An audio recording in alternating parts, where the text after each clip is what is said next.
어디를 둘이 갔다 오셨나? 화장실.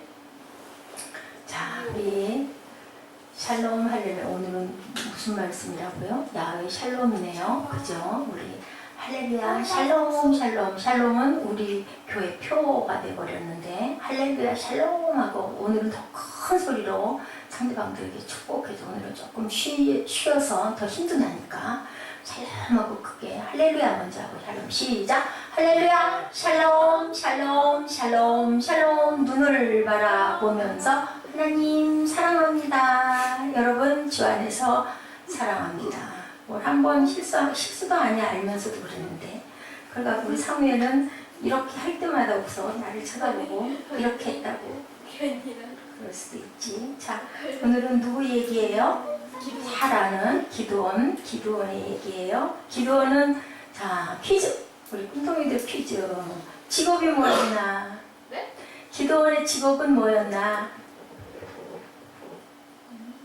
자, 기드온의 직업은 뭐였나? 기도원의 직업은 염소를 거는 일.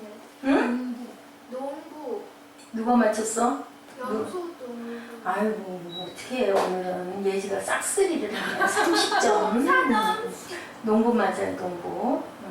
사무엘도 파워포인트 했으니까 20점 주고 20점 주고 또 말씀 안에 있는 요절도 파워포인트를 잘 치면 또 30점을 더 줄 거예요. 응? 네. 그런데 이제 그 대신 잘 틀어야 돼. 뭐 해놓고 뭐 틀지도 않고 하면 아무 소용이 없고 그래야 예배가 더 은혜롭게 잘 가니까 큰 점수 봉사. 오늘은 예지가 또 뭐 했어요? 또 앞에 나와서 찬양도 신나게 그냥 쉽게 한 게 아니라 너무 기쁘게 잘했어요. 그래서 그 집신을 보고 내가 자꾸 웃음이 나와가지고 그걸 참느라고 아주 혼이 났는데 잘했어요.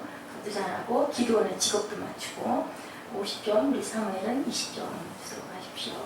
자, 여호와 샬롬. 여러분들 샬롬의 뜻이 뭘까요? 하나님을 찬양하라. 응? 샬롬의 뜻이 뭘까? 영어로 표현하면 샬롬이 뭘까요? 응? 영어로 표현하면 뭘까요? 피스, 그죠? 피스라고 하는데 피스는 대개는 어떨 때 피스 하죠? 우리가 응? 뭐가 끝났을 때 피스예요. 환란, 전쟁, 그죠? 전쟁이 끝났을 때 피스 하는데 하나님이 말씀하시는 샬롬이라는 뜻은 참 엄청난 모든 것을 갖고 있다고 그래요. 예수님의 모습 전체가 샬롬의 뜻이라고 합니다. 그러니 우리가 살아생전에 그 샬롬을 이룰 수가 있을까? 샬롬에 가까이 가려고 노력을 할 뿐이겠죠. 자, 사전적 정의는 피스, 우리가 말한 평화인데요. 더 심오하고 광범위한 의미를 갖고 있는 단어다라고 나와 있어요. 완전하다, 건강하다, 그리고 성취하다라는 말의 명사형이다라고 이렇게 찾아보니까 나와 있더라고요. 우리를 둘러싼 모든 삶의 마당, 모든 인간관계 속에서 궁극적으로 경험될 수 있는 충만하고도 은혜가 넘치는 상태, 네, 그렇다고 합니다. 자, 샬롬을 영어로 번역할 때 피스라고 하는데요. 요즘 많이 사용하는 그 의미를 담아낼 수 있는 단어로는 웰빙, 네, 웰빙, 그리고 홀리네스, 그 다음에 인테그레이티, 건강함이라고 얘기를 해요. 자, 샬롬은 언제 오셨어요? 자, 이거 맞추는 친구는 50점 줄 건데. 예수님 태어나셨을 때. 어떻게 알았어요? 예지가 오늘 잘 맞추네. 못 맞힐 줄 알았는데. 응? 자, 완전한 샬롬을 이룬 거는 맞아요. 예수님이 오셨을 때. 그래서 샬롬의 그 하늘에는 뭐라고요? 영화. 땅에는 평화. 그러니까 피스잖아요. 그죠? 어떻게 알았을까? 우리 예지가 오늘 목사님을 깜짝 놀라게 만드네. 못 맞힐 줄 알아서 점수를 많이 주겠다고 그랬는데 맞췄어요. 그죠? 이것이 또 누구의 이름이기도 하다. 이것이 예수님 태어난 상태이기도 한데 지금 오늘 무슨 날이에요? 뭐 하는 날이에요? 금요일 날은? 금요일 날은 뭐 하는 날? 철야인데 철야의 요즘에 주제가 다 뭐예요? 야훼. 야훼는 누구예요? 하나님. 하나님의 뭐를? 이름. 하나님의 이름. 야훼, 샬롬은 하나님의 이름. 사무엘 분발해야겠네. 오늘 점수를 몇 점을 나 100점이야. 뺏겼어. 응? 사무엘 요약해야 되겠네. 자, 그래요. 그래서 몇 절? 누가복음 2장 14절에 나왔죠. 지극히 키 높은 곳에서는 하나님의 영광이요. 땅에는 누구의 너 못 떨어뜨렸니? 마우스 고장 나겠다 그거. 땅에서는 왜 그걸 들고 다녀? 하나님이 기뻐하는 사람 중에 뭐로다? 평화로다. 자, 이게 이제 무슨 일이 언제적 일이냐면요. 옛날 주전하면 뭐예요? 주전. 주전자. 그렇게 말할 줄 알았어. 딱 사원의 답이야. 주전하면 무슨 뜻일까? 이렇게 하나씩, 이렇게 하나씩, 응? 하나씩. 주전 1200년 하면 뭐 무슨 말이에요? 옛날 1200원. 아니, 1200년. 그러니까 주전 무슨 말이에요? 돈. 주전이 돈이라고. 주님 오시기 전 1200년 전을 주전이라고 해요. 자, AD, BC가 뭐라고요? 예수님 태어나시기 전, 예수님 태어나신 후. 그래요. 그러니까 주전 하면 앞전자에서 예수님이 태어나시기 전. 여러분들 그런 거 알아야 돼요. 그래서 목사님 자꾸 얘기하는 거예요. 이런 게 다 쌓이면 뭐가 된다? 성경의 귀한 밑거름들이 되는 거예요. 주님이 태어나시기 전 1200년 전으로 한 소위 무슨 시대? 자, 예수님 오시기 전에 뭐가 있었냐면 사사시대가 있었어요. 그게 몇 년 정도, 한 400년 정도. 그때 많은 사사들이 나타나서 왕이 없었어요. 왕이 없고 그 사사들이 나라를 다스릴 때 누가 나타났다고? 예수님. 지금 오늘의 주인공 누구? 기드온은 뭐였다고? 농부였다고. 무슨 농부가 사사냐, 그치? 근데 하나님이 그렇게 하라고 하셨어. 자, 6장 24절 우리 한번 읽어볼까요? 뭐라고 얘기하고 있나? 6장 24절 사무엘이 와버려서 못 틀어주네. 6장 24절 이건 여호와를 위하여 거기서 단을 쌓고 이름을 여호와 샬롬이라 했더라. 그것이 오늘까지 아비에셀 하나님에게 속한 오라에 있더라. 기도원이 여호와를 위하여 거기서 단을 쌓고 이름을 그 자리를 항상 뭐 어땠어요? 단을 쌓은 자리가 이름이 야외 니시도 되고, 그죠? 야외 임마누엘도 되고, 야외 라파도 되고, 또 예비 하나님 뭐였어요? 이레 하나님. 그거는 누구를 바치려고 했던 자리? 제단. 그 누구지? 해물. 이삭. 아니야. 아니 이삭이 아브라함이 이삭 바치려고 했던 자리. 그 자리가 어디라고? 예루살렘 성자리라고 얘기했어요. 이렇게 알아야 돼요. 잊어버리지 말라고 자꾸 얘기를 해요. 자, 그렇게 했어요. 그래서 지도자로 부르심을 받을 때 야훼 샬롬 하나님을 경험을 했는데, 샬롬은 바로 누구의 이름이다? 하나님의 이름이었다. 자, 사사기 6장 24절에 우리가 읽어봤죠. 야훼 샬롬이라고 부르게 됐다. 베들레헴에서 양치던 목자들도 농부 기드온도 샬롬이신 하나님을 경험하는 순간 그들의 인생이 어떻게 됐어요? 인생이 어떻게 됐다? 바뀌었다. 맞아, 바뀌었다. 어떻게 바뀌었다? 착하게. 샬롬으로 바뀌었다. 아멘? 아멘. 그렇게 바뀌었어요. 자, 우물가의 여인이 예수님을 만나고 나서 어떻게 바뀌었어요? 인생이 뭘로 바뀌었다고 그랬어요? 빛으로. 무엇으로 바뀌었어요? 물동이를 집어 던지고 어디로 뛰어갔어요? 마을로 뛰어가서 뭐 했어요? 메시아가 왔다. 전도했어요. 메시아가 왔다. 전도했다. 전도해서 무슨 발이 됐다? 아름다운 발이 됐다. 자, 전도하는 인생은 어떤 인생? 바뀐 인생, 변화된 인생, 그리고 어떤 인생? 구원받은 인생, 그리고 성공한 인생. 그죠? 복된 인생. 왜냐하면 생명을 새롭게 받았으니까. 정말 귀한 거예요. 우리가 세상을 얼만큼 살 수 있을 것 같아요, 여러분들? 세상 얼만큼 사무엘 몇 년 살 수 있을 것 같아요, 지금부터? 사무엘 12살. 30년. 왜 30년만 살아? 그치? 50년. 아니 60년 이상? 100년. 100년은 못 살겠지만 어쨌든 지금부터 60년 이상들은 다 살아야죠. 근데 60년하고 6천년하고 되면 몇 배? 60, 600, 6천 몇 배예요? 자, 100배 맞아요? 네. 100배를 6천년만 살겠어요. 훨씬 더 많은 것을 살 수 있는 영생의 선물을 받았는데, 우리는 그렇게 본다고 보면 엄청난 행운인데 별로 못 느껴요. 그죠? 그냥 그러면 좋겠다. 그래, 하늘에다 쌓아야지. 그 마음은 있을 수 있는데, 정말 이러면 우리가 우리 에스더 선생님처럼 막 까무라쳐서 깔깔깔깔 웃어야 돼요. 얼마큼 웃어야 될까요?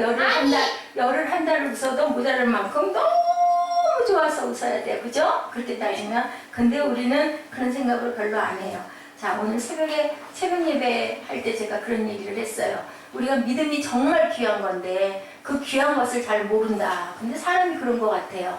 정말 좋은 거를 너무 좋다 보면 좋은 걸 모르고, 맛있는 음식도 계속 먹다 보면 지겹고 맛있는 줄을 모르고, 그리고 그리운 사람도 또한 귀한 사람도 옆에 늘 붙어 있다 보면 귀한지 그리운 줄을 모르는데, 조금 부재하면 어때요? 뭔가 허전하고, 하루 이틀은 어이구 편하다. 우리 아이가 없을 때, 그죠? 데리고 있던 아이를 어디를 보냈을 때 너무 편한데 한 2, 3일 지나고 나면 염려도 되고 걱정도 되고, 아이고 얼마나 꾸질꾸질해가지고 우리 사무엘이 손톱 사이에도 때가 끼고 얼마나 코를 줄줄 흘리고 얼굴은 시커매가지고 씻지도 않고 이도 안 닦고 속옷도 안 갈아입고 그러고 있을까, 막 그런 염려가 되고, 또 그리고 또 한편은 또 서로 말 안 듣고 떼부리고 하는 그 모습도 그리워지고, 이게 바로 뭐다? 가까운 사람일수록, 가까이 있을수록 잘 모르는데, 믿음도 마찬가지, 우리가 영생의 생명도 마찬가지, 하나님도 더더군다나 마찬가지. 그래서 오늘 새벽 예배의 주제가 그거였었어요. 믿음을 우리가 수단으로 삼지 말고 목적으로 삼아야 된다. 네, 항상 우리가 내가 복 받으려고 하나님을 믿는 게 아니라 하나님이시기 때문에 내가 사랑하는 마음으로 하나님께 다가갈 줄 아는 그런 우리가 됐을 때 다윗에게 주셨던 축복을, 요즘에 제가 그 부분이 구약이 조금 약해서 일부러 사무엘 하를 열심히 지금 요즘에 장별로 쭉 가면서 제가 은혜를 받으면서 그렇게 나누고 있습니다. 자, 우리는 그렇기 때문에 아주 귀하고 가까운 것을 우리가 잘 모르는데, 자, 어떨 때 우리가 진정한 샬롬이 필요할까? 여러분들 어떨 때 샬롬이, 아까 우리 샬롬에 대한 그 뜻을 계속 얘기했잖아요. 어떨 때 샬롬이 필요할 것 같아요? 자, 우리 삶이 어땠을 때?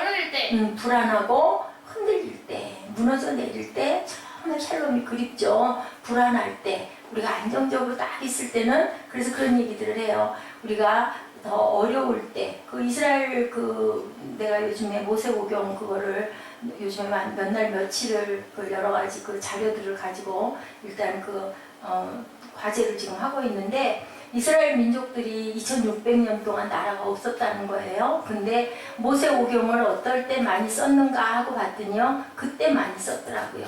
가장 어렵고 고난스러울 때. 왜 그랬을까요? 목마르고 그리웠기 때문에 하나님의 말씀을 더 깊이 막 묵상하면서 열정이 나서 그런 것들을 썼다라고 얘기를 하더라고요. 그래서 사실은 우리가 평안할 때보다는 이렇게 어렵고 환난일 때 하나님을 더 많이 찾게 되기 때문에 그때 은혜의 소낙비를 맞을 수 있다.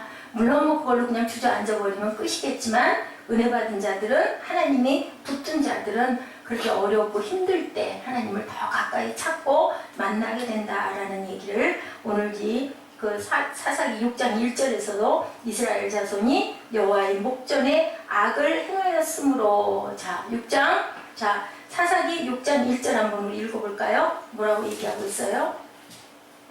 사사기 6장 1절 한번 읽어주세요. 이스라엘 자손이 또 여호와의 목전에 악을 행하였으므로 여호와께서 7년 동안 그들을 미디안의 손에 넘겨주시니 이스라엘 범죄로 그들은 스스로 하나님의 징계를 어떻게 했어요? 불렀어요. 그죠? 그 결과 이웃 부족인 미디안 족속의 침략을 초래하도록 만들었다.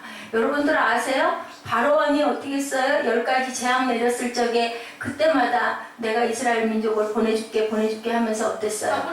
안 보내줬죠? 근데 하나님의 구약의 말씀에 보니까 바로의 마음을 알았어요. 근데 하나님은 그렇게 억지로 승복하는 걸 원하지 않고 스스로 깨닫게 하기 위해서 바로가 그 마음이 들 때까지 기다리시느라고 바로의 마음을 악하게 만들었다라고 얘기하고 계시더라고요. 이렇게 침략을 받게 하는 것도 누가 하셨을까요? 하나님이 뭐 했기 때문에? 허락했기 때문에 그래요.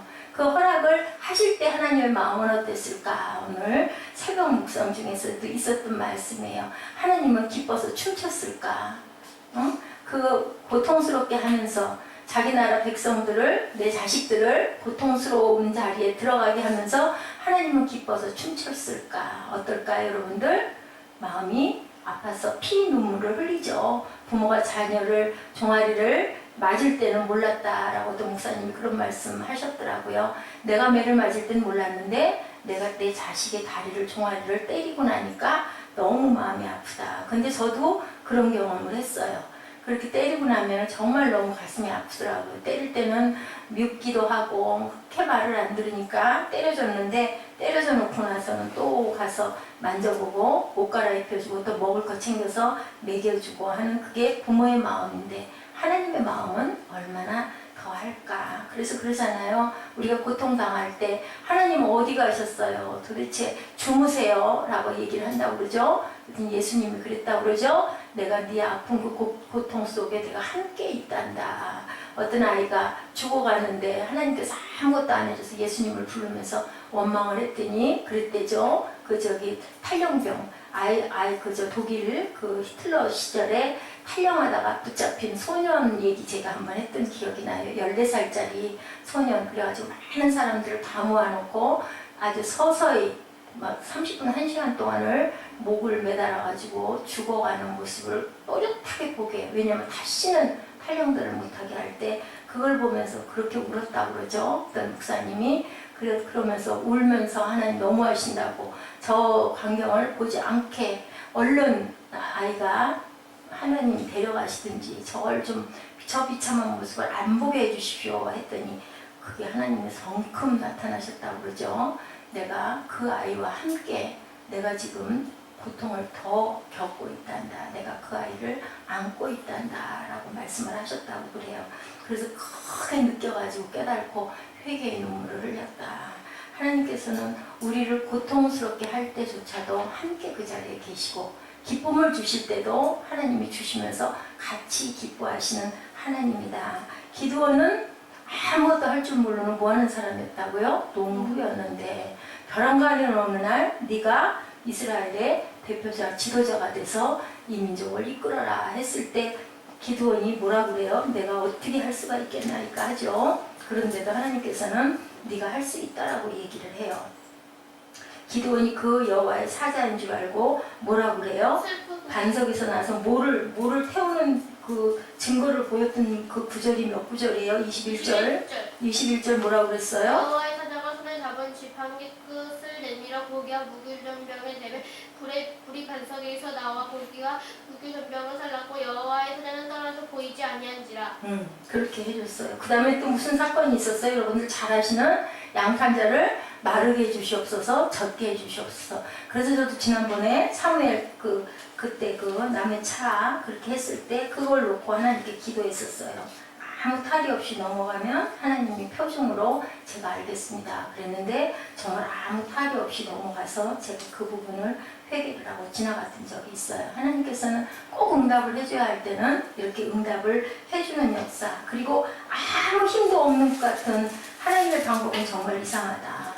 예, 오늘 제가 그 과제하면서도 보니까 하나님의 방법은 왜 그렇게 거꾸로 방법을 하시는지, 옛날에 신화 같은 걸로 어떤 증거를 보여주시고 또 싫어하는 법이나 율법 같은 걸로 탁 해서 그렇게 묶어놓고 하는 그런 것들도 사실은 사람들이 굉장히 부담스러워할 수 있는 건데, 그런데 보니까는 그 구약을 쓴 게 몇천 년 동안 내려오면서 쓰던 거다 보니까 그 시대에 그 사람들이 가장 좋아하던 방법으로, 예수님 때는 뭐를 좋아해서 사람들이 뭐를 좋아했어요? 비유를 좋아해서 비유로 해가지고 물이 포도주로 변하게 하기도 하고, 그죠? 그런 사건들을 여러 가지 오병이어의 사건도 만들기도 하고 비유를 하시잖아요. 그런데 그때는 법을 좋아할 때는 함무라비 법전처럼 그 옛날에 그 시절에 돌에다가 새기는 그런 법전들이 기가 막힌 인쇄술이 발달할 때였다고 그래요. 그러면서 이제 이 얘기가 뭐냐면은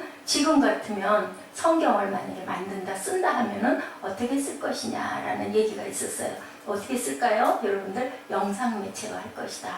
그래서 사람들이 탁 뭔가 가슴에 이렇게 박힐 수 있게끔, 그 시대에는 구전으로도 했고, 처음에 글자가 나오기 전에는 구전으로 했는데 그 다음에 글자가 나오면서는 우리도 웅녀전설 같이 옛날 신화 어렸을 때 좋아했잖아요. 곰, 그죠? 마늘 이런 거 얘기가 나오듯이, 또 하늘나라에서 천사가 내려왔어요. 날개 옷을 입고 아이를 안고 올라갔어요. 이런 얘기를 얼마나 좋아해요. 이런 것처럼 그런 걸로 시작이 되는데, 나중에는 율법을 즐거워했던 거는 뭐냐면 그때는 또 법이 뭔가 좀 유식해 보이고, 그래서 사람들의 마음에 약간 경외심 같은 거를 심게 하기 때문에 그런 법을, 율법을 만들었는데, 요즘 같으면 눈으로 보는 시각적인 것에서 사람들의 가슴에 꽂히기 때문에 아마 성경을 그런 식으로 영상화해서 우리 마음에 감동이 오게 하지 않았겠느냐라는 이런 이야기가 있더라고요.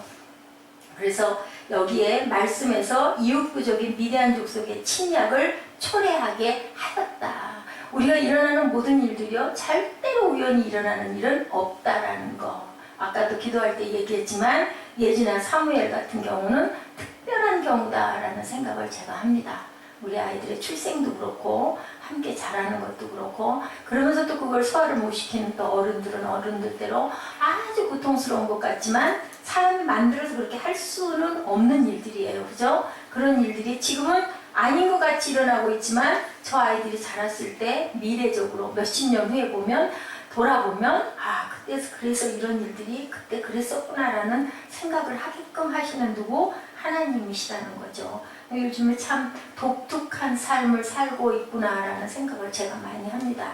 그래서 미디안 족속의 침략 행태는 굉장히 여기서도 독특했다라고 말씀하고 있어요. 이스라엘을 국가적으로 점령하는 것이 목적이 아니라 파종 때마다 낙타 같은 짐승들을 타고 메뚜기처럼 기습 공격을 감행하여 삶의 터전을 초토화시켜놓고 후퇴해버리는 방식으로 고통을 주었다고 그래요. 미디안 족속들이 그렇게 했다고 합니다. 몇 년 동안을, 7년 동안을 그렇게 했다고 합니다.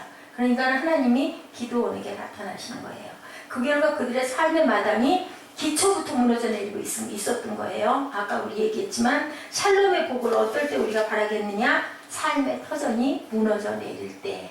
그럴 수밖에 없잖아요. 이제 죽게 생겼는데 어떡해요? 아이고 하나님 살려주세요 할 수밖에 없는 거죠. 어저께 또 자동차 키를 차속에다 넣어놓고 문을 잠그는 바람에 그것 때문에 정말 하나님이 피할 길 주시잖아요. 6월 3일 날부터 새롭게 등록된 보험이 아니었으면 어제 6월 5일이었죠. 그랬었으면 그거 어떻게 할 뻔했어요. 그거 5번 다 써먹었는데 새로 보험 가입하고 이틀 만에 또 차가 문이 잠기는 일. 그랬는데 또 옆에 카센터 우리 아는 집이 있어서 헤드폰도 집어넣어놓고 잠궈버려가지고 우리 어디 좀 이상한 데서 그랬으면 어떻게 할 뻔했어요. 참 어려울 뻔했는데 하나님은 이렇게 다 알고 계신다라는 거죠. 왜? 정신 차려라 사무엘아. 그치? 사무엘아 정신 차려라. 그러려고 하나님이 조금만 긴장할 수 있게끔 만들어주신 하나님. 자, 이런 일들을 이렇게 겪게 하시면서도 하나님은 늘 우리 자녀들을 바라보고 계시는 거예요.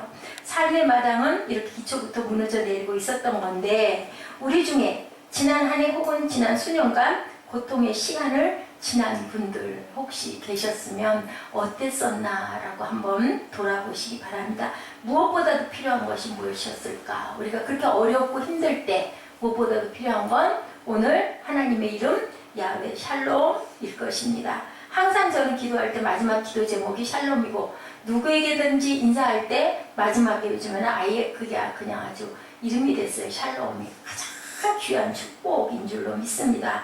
우리가 항상 샬롬을 입술에다 붙이고 사세요. 입술로 내가 고백하는 모든 것들이 그대로 된다. 그래서 오죽하면 이스라엘, 쉐마 이스라엘 뭐라고 그래요? 손목에다 기호로, 이마에다가 기호로 메고, 손목에다가 써서 붙이고 이렇게 지냈죠. 그렇게 하고 항상 입으로 고백을 함으로 인하여 그게 이루어지도록 우리가 항상 바라보면, 그죠? 조영기 목사님 말씀하시듯이 항상 그것을 꿈으로 품고, 그 목사님 요즘에 건강이 많이 약하시니까 항상 얘기가 그 병마의 귀신아 물러가라 라고 계속 외쳐서 그걸 물리친다라고 몇 년 전 설교를 제가 엊그저께 한번 잠깐 들었는데요. 그렇게 말씀을 하시면서 물리치니까 너무 기쁘다고 여러분도 해보시라고 막 그러시더라고요. 이런 회복의 은혜 우리가 느낄 때 어때요? 여기에 앉아있는 분들은 다 회복의 은혜를 알기 때문에 예수 왜 믿느냐라고 하시더라고요. 예수 왜 믿느냐고. 예수님이 계신 것을 뭔가 느끼거나 뭔가 알거나 깨달았거나 무슨 사건이 있었거나 뭔가 간증감들이 있기 때문에 예수를 믿고 자꾸 교회를 쫓아다니지. 요즘에 뭐 썬데이 크리스찬 해가지고 주일날만 아무 것에도 속하지 않고 그냥 하나님은 계신 것 같으니까 살짝 와가지고 살짝 앉았다가 살짝 빠져나가는 크리스찬들 이름이 뭐라고요? 썬데이 크리스찬. 근데 이렇게 수요일날도 금요일날도 주일날도 또 봉사도 열심히 하는 분들은 어떤 사람들이기 때문에 하나님을 만난 사람들이기 때문에 그것처럼 복된 일은 없다는 거죠. 근데 그거를 잘 모른다는 게 문제라는 거예요. 이스라엘의 7년의 고통이 하나님 앞에서 악을 행한 죄의 결과로 말미암은 징계였다면 죄로부터 돌이킴, 회개가 반드시 선행되어야 된다. 징계가 왔을 때는 우리는 무조건 어떻게 해야 된다? 낮아져서 무릎을 꿇어야 된다. 예, 오경이라는 뜻이 토라라고 그래요. 토라의 원어의 어근의 뜻을 봤더니 무릎 꿇음이더라고요. 그게 뭘까요? 경배, 예배. 그것으로 우리는 태어났기 때문에. 그래서 토라라고 얘기를 한다.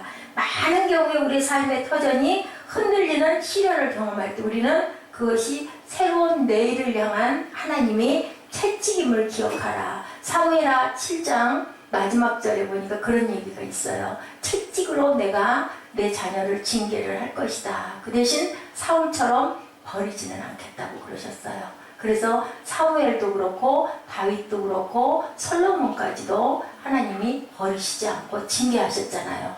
누구의 아들을? 다윗의 아들을. 그렇게 우리아의 아내 바세바와 간음에서 낳은 그 솔로몬 낳기 전 아들을 그렇게 일주일 동안 죄를 뒤집어 쓰고 금식을 하면서 다윗이 성전에 꿇어 엎드려가지고 살려달라고 기도를 했지만 결국 어떻게 했어요? 데려가셨잖아요. 그죠? 그렇게 사랑하는 아들이었는데도 다윗이 잘못한 죄는 분명히 물으시고 그 대신 그 다음에 어떻게 했어요? 솔로몬같이 기가 막힌 아들들 또 주신다라는 거죠. 그랬을 때 에이 내가 하나님께 이렇게 충성을 했는데 이렇게 하나님 하라는 걸 다 하고 이렇게 그 언약궤도 내가 이렇게 끌어오고 궁궐도 내가 솔로몬으로 인하여 다 나중에 세우게 할 수 있도록 내가 이렇게 하나님을 사랑하고 합한 마음을 가졌는데 세상에 내가 그렇게 기도했는데 우리 아들을 죽여? 하고 막 하나님 원망하고 안 들여다보고 안 쳐다봤으면 다윗은 어떻게 됐을까? 버림받았겠죠. 그런데 하나님께서는 그래도 또다시 일으켜주시는 하나님이라는 것을 우리가 믿어야 된다는 거예요. 우리의 삶이 터전이 무너져 내릴 때 엎드려 우리가 토해낼 것은 무엇일까요? 기도이겠죠. 기도인데 뭐라고 기도한다고요?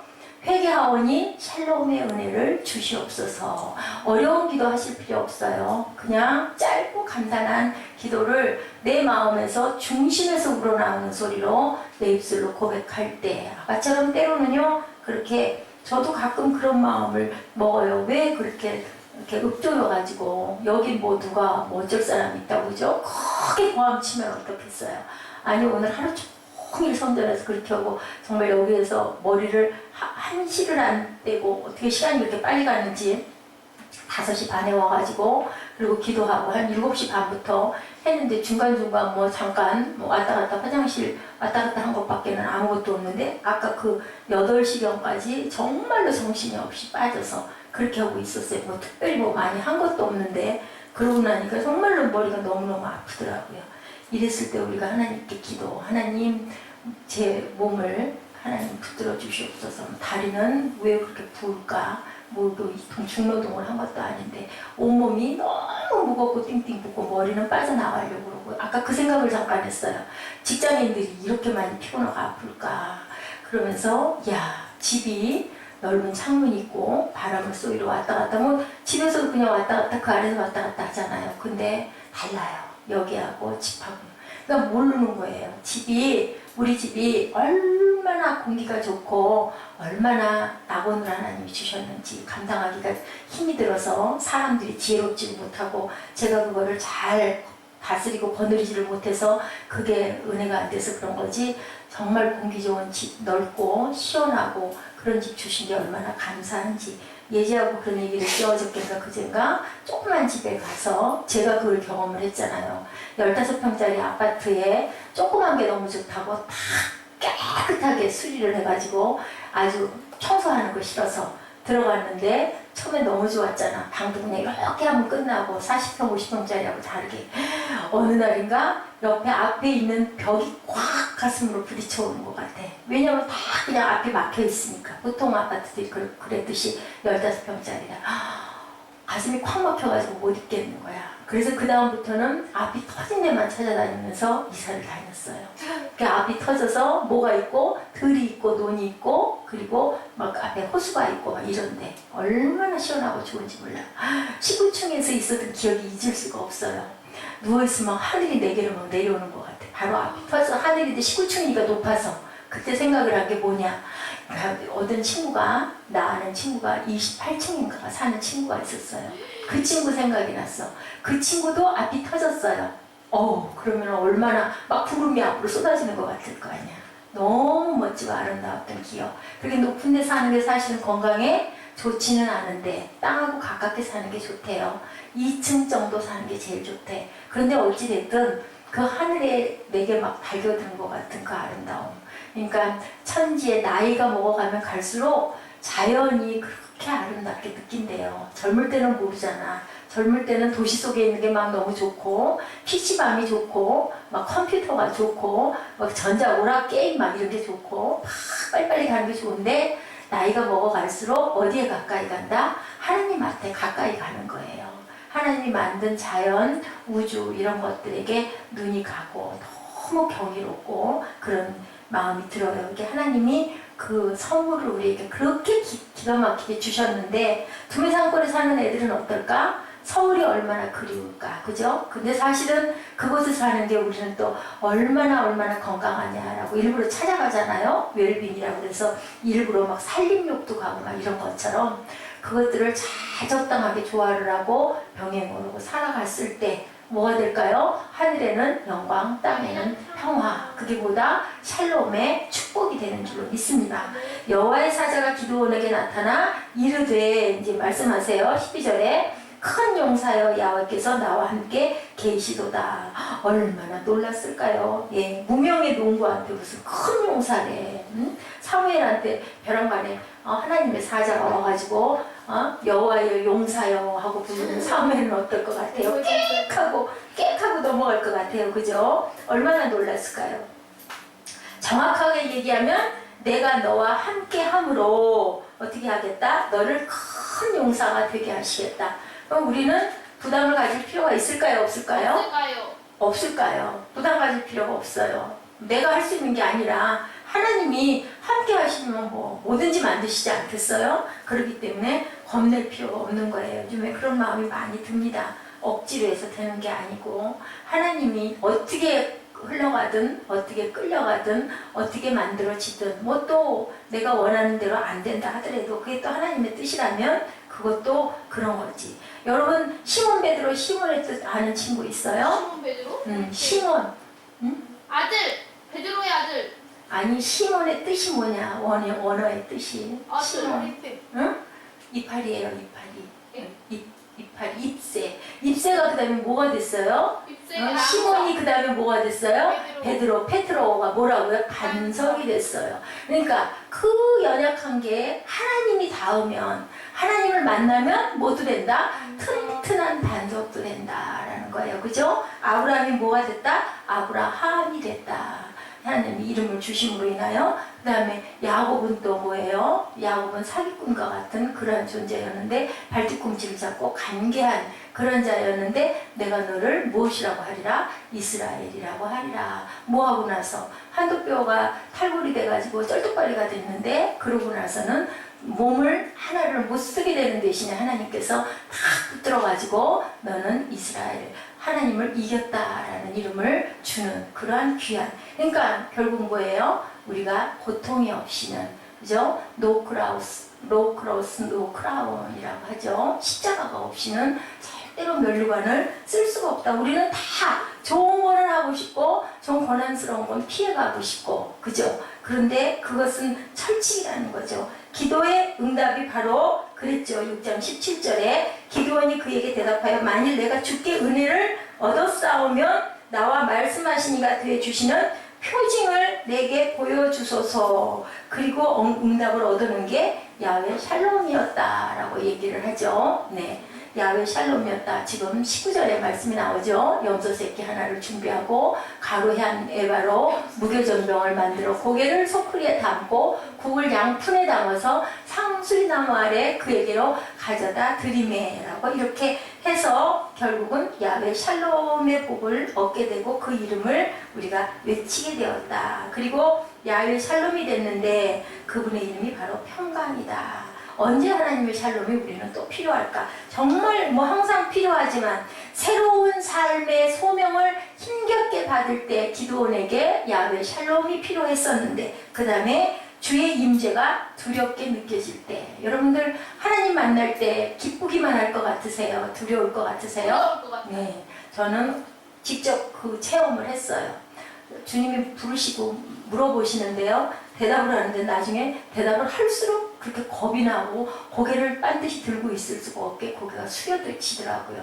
그건 우리 마음 안에 하나님을 그리워하는 마음이 있는 반면에 뭐예요? 숨고 싶은 마음이 있다. 왜 숨고 싶을까요? 우리의 죄들이 있기 때문에 떳떳하지가 못한 거예요. 속을 환히 보고 계시는 것 같아요. 네가 나를 사랑하느냐? 라고 물어보시는데 네, 사랑합니다. 사랑하느냐? 사랑합니다. 네가 나를 사랑하느냐?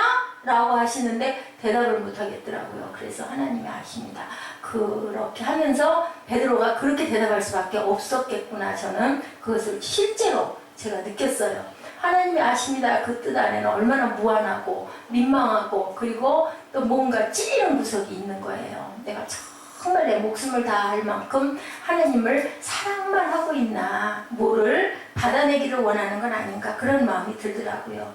기드온은 자기를 부르시고 찾아오시는 분이 정말 하나님이시라면 뭐를 보여달라고? 증거를 보여달라고. 그랬을 때 하나님이 간단한 방법으로 자기를 제시해서 주시죠. 가져온 고기와 무교병을 바위 위에 올려놓으라고 말씀을 하시고 그 다음에 가만히 놔뒀는데 손도 안 댔는데 어떻게 됐어요? 바위 틈에서 뭐가 나왔어요? 불이 나왔어요. 불이 나와서 고기와 무교전병을 다 살라버리고 여호와의 사자는 어디로 갔어요? 떠나서 보이지 아니하더라. 우리가 언뜻 해갖고 보려고 그러면 하나님의 영은 사라져버려요. 그죠? 근데 우리가 깨닫지 못할 때는 얘야 하고 두들겨 응? 하고 보면은 벌써 이미 안 계시는 거예요. 뭐와 같이? 번개와 같이, 바람과 같이. 성령은 그렇게 오세요. 그러고 나면 우리 마음에는 느려요. 항상 확 하고 터지는 환호가 있죠. 가슴에요. 완전히 그냥 가슴이 확 쫄리는 것 같은, 뭐라고 말할 수 없는, 그게 바로 우리 찬양할 때 오 자유, 오 자유, 이 찬양을 그래서 하는 거예요. 나는 자유하리라. 그 마음이 와요. 하나님의 임재를 느껴본 사람은 그거를 알게 돼요. 그거는 무엇으로 형언할 수가 없는 마음이 확 트이는. 여러분들 가끔 답답할 때요, 우물우물하지 마시고요, 큰 소리로 불러보세요. 누가 뭐라고 안 해요. 그래서 기도원을 가는 거예요. 그냥 집에서나 이런 데서는 그렇게 할 자리가 마땅치가 않고, 교회에서도 남들 기도하는데, 우리 교회는 뭐 별 문제가 없지만 그잖아요. 남들 조용하게 새벽 예배 때 기도하고 있는데 막 나 혼자 하고 소리 지르면 난리 나죠. 그죠? 그리고 또 조용히 또 기도하는데 미쳤나 할 것 같으니까 큰 소리를 못 지르니까 어디 가서? 기도원 가서, 산꼭대기 가서, 아니면 또 기도원 부울방 같은 데서는 소리 질러도 상관이 없는 데니까. 그래서 가는 건데 우리 교회는 상관없잖아요. 여기는 정말 어떻게 보면 참 좋은 장소예요. 우리가 조금 더 시끄러웠더라도 별로 누가 말할 사람이 없는, 금요철야 수요일날 조금 그랬었고 주일날도 거의 아무도 안 나오고 금요철야도 아무 문제 없고, 요즘에 왔던 그저 전도사님들 물어보시더라고요. 옆에 누가 뭐라고 안 하더냐고. 그래서 방음을 이렇게 하고 처음에 조금 그랬는데 덧문 달고 나서는 전혀 말이 없었다. 근데 그런 게 심각한 것 같아요. 이런 시내에 있는 건물 안에 교회가 들어간 곳은요, 그런 소리 때문에 말이 많이, 전에 있던 여기 있던 목사님도 우리처럼 방음을 안 해가지고 그렇게 말을 많이 듣고 신고하려고 그랬다. 우리 왔을 때 그런 얘기가 있었어요. 참 좋은 곳을 우리가 하나님이 주셨는데 여기를 마음껏 활용해서 기도할 때도 부르짖어서 가끔은 누구를 위하여? 나를 위하여. 가슴을 확 트게 소리를 좀 퍽 지르고 한번 시원하게 터뜨려서 기도도 하고, 또 대부분 또 다정하게 묵상하면서 기도도 하고 하나님의 영이 그때그때 우리에게 은혜로 부어주시는 줄 믿습니다. 기도는 그 순간 그가 하나님의 목전에 있었음을 깨달자 두려움으로 엎드렸다라고 나오죠. 22절에 기도원이 그가 여호와의 사자인 줄 알고 이르되 이제 겁이 난 거예요. 내가 이제 죽게 되었나이다. 하나님을 봤으니 나는 죽습니다. 그랬더니 그럴 일이 없다라고 그러시죠. 안심하라고 너는 죽지 아니하리라.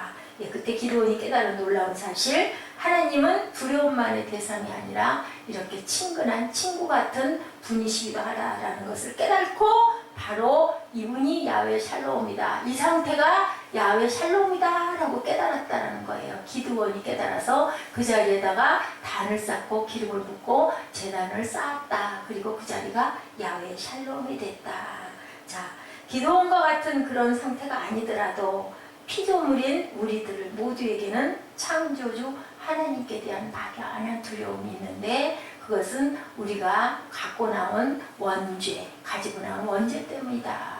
그것이 우리가 느껴졌을 때 아, 나는 죄를 가지고 태어났고 내 안에 하나님을 사모하는 마음과 하나님을 두려워하는 마음이 있으니 그러니 뭐예요? 분명히 하나님은 계시는구나 라는 증거라는 것 여러분들이 깨달아 아시기 바랍니다. 인생은 의도적으로 하나님을 가까이 하고 싶어 하면서도 피하고 싶어 하는 역설적인 존재다. 그래서 아담이 숨었죠. 네가 어디 있느냐라고 하나님이 찾으시도록 숨은 그 아담의 원죄가 우리 안에 다 녹아있다는 거예요. 그 상태가 녹아있다.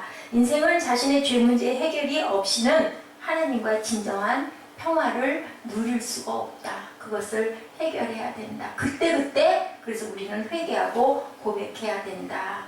하나님은 그가 우리의 죄 문제를 대신 짊어지시고 우리를 평강으로 만나도록 만들어주신 분이시기 때문에 이 땅에 오셔서 뭐 하셨어요? 십자가 지고 가셨죠. 예, 루터의 이야기예요. 마르틴 루터 여러분들 아시죠? 그분이 종교개혁했던 분이 21살 대학생 시절에 시골길을 걷다가 여러분들 그런 경험이 있으세요? 저는 있는데요. 폭풍과 천둥을 벼랑간에 만났어요. 저는 그 들판에서 그래가지고 아주 무서웠던 기억, 시흥에서 나이가 많이 들었었는데도 정말 무섭던데요. 벼랑간에 소나기가 쏟아지는데 어디 피할 데도 없고 논길은 길고 한참 가야 되고 몇십 분 가야 되는데 막 쏟아지는 거예요. 위에서는 막 하늘에서는 천둥을 치고 너무 무섭더라고요. 그렇게 해가지고 너무너무 놀랬대요. 그래서 서원을 했어요. 주여 살려주시면 수도사가 되겠나이다. 근데 살았겠나 죽었겠나? 살았죠. 안 죽었죠. 너무 급해가지고 그렇게 얘기를 했는데 그래서 정말 수도원에 들어간 거예요. 수도원에 들어가가지고 아무리 자기 몸을 채찍으로 때리고 수행을 해도 수도사들은 그렇잖아요. 몸을 막 보행을 하잖아요. 그래도 아무런 마음에 깨달음이 없어요. 감동이 없어요. 그래서 그 원장님하고 상담을 했대요. 어떻게 하면 좋습니까? 제가 이래서 여기를 이렇게 왔는데 아무런 것도 느낄 수가 없습니다. 원장님 어떻게 했으면 좋겠습니까? 그랬더니 이 원장님이 요한 슈타우피츠 원장님이었어요. 네, 루터에게 성경 공부를 해보라고 그랬어요. 그래서 성경 공부를 하면서 로마서를 본격적으로 공부를 했다 그래요. 아주 열심히 막 파고 그렇게 들었나 봐요. 예, 저도 그런 느낌이 좀 들어요. 어쩌면 이렇게 막 정말 목이 막 말라가지고 죽을 것 같은 시간이 얼마나 아까운지 모를 만큼 그렇게 막 가거든요. 시간이 왜 이렇게 빨리 가는지 몰라요. 그랬는데 이 사람이 마르틴 루터가 로마서 1장 17절 하나님의 의가 나타나 믿음에서 믿음에 이르게 하나니 의인은 뭘로 살리라? 믿음으로 살리라. 여기서 깨달았다는 거 아니에요. 아, 그렇구나. 믿음으로 내가 의인이 됐기 때문에 나는 죽지 않고 살 수 있다라는 걸 깨달고는 그냥 확 하고 고함을 지르고 그게 통곡을 하고 왜 성령이 터진 거예요. 이제 그때 깨달은 거예요. 성경 공부가 그래서 귀한 거예요. 성령의 그 맥 역사 이것들을 알면 나쁘지 않고 좋겠지만 중요한 거는 포인트 하나 딱 만나고 나면 막 그때는 막 세상이 다 내게로 막 쏟아져 들어오는 것 같은 그 기쁨이 느껴지기 때문에 그러고 나서 또 가다 보면 또 어려움과 힘든 게 있지만 그 힘으로 가는 거예요. 그런 걸 자주자주 우리는 체험하면서 가기 위해서 뭐해요? 기도들 하잖아요. 통성으로 기도하고 막 어디 집회도 가서 막 그냥 혼자 힘드니까 많은 데 가가지고 막 뜨거워지기도 하고 그래서 기도도 하고 뭐 귀한 어떤 부흥에 있다 그러면 쫓아가기도 하고 우리 교회도 초청을 해서 그런 예배를 드리기도 하고 이제 우리가 그런 부분이 조금 많이 미흡하고 부족하다라는 생각을 제가 많이 합니다. 어쨌든 간에 이렇게 마르틴 루터는 그때 은혜를 받았대요. 믿음으로 내가 의롭다함을 받았기 때문에 절대로 두려워하고 왜냐면 막 내가 막 채찍으로 나를 때리면서 고행을 하면서 내가 이걸 어떻게 해야 되겠나 하니까 아무 답도 없었는데 말씀 한 구절에서 깨달은 거죠. 그의 마음에서는요 한 번도 경험하지 못한 기쁨이 샘솟듯 솟았대요. 그게 뭐예요? 세상에 무엇으로도 줄 수 없는 그러한 기쁨이 솟은 거죠. 그 뭐라고 그래요? 그 성령은 하나님이 세상에서 뭘로도 바꿀 수 없는 그런 성령이라고죠. 그래서 이렇게 고백합니다. 지금까지 내가 대면한 하나님은 나를 벌하시는 무서운 하나님이었고 나는 그런 하나님을 사랑할 수가 없었다. 그런데 이 로마서 1장 17절이죠. 기록된 바 오직 의인은 믿음으로 말미암아 살리라는 이 말씀으로 나는 참 복음을 이해하게 되었다라고 고백을 해요. 그리고 나는 하나님의 은총과 자비로 오직 믿음으로 나를 의롭다 하시는 은혜 속에 들어간 것이다. 나는 지금 진실로 다시 태어났다. 믿음의 문이 활짝 열렸고 나는 낙원으로 들어섰다. 그 결국 뭡니까? 살아서도 우리는 낙원을 체험한다라는 거예요. 이런 축복이 저와 여러분에게 함께 있으시기를 주님의 이름으로 축복합니다. 이게 바로 하나님의 평강, 샬롬의 축복입니다. 누구도 기도원 같은 농부도 그죠? 우리 사무엘처럼 어린 아이도 그죠? 할머니도 뭐 공부를 많이 한 사람이나 못한 사람이나 집사님이나 성도님이나 아니면 저 같은 목사나 누구도 내가 원하면 하나님께서는 주신다라는 거예요. 네, 이렇게 성탄에 오셨던 야훼 샬롬의 하나님이 여러분 마음 안에 마르틴 루터한테 찾아왔던 그러한 샬롬의 복을 주시는 그런 귀한 이 밤 시간 오늘이 되시기를 매일매일이 되시기를 주님의 이름으로 축복합니다. 우리 결단 찬양하시고 기도하는 시간 갖도록 하죠.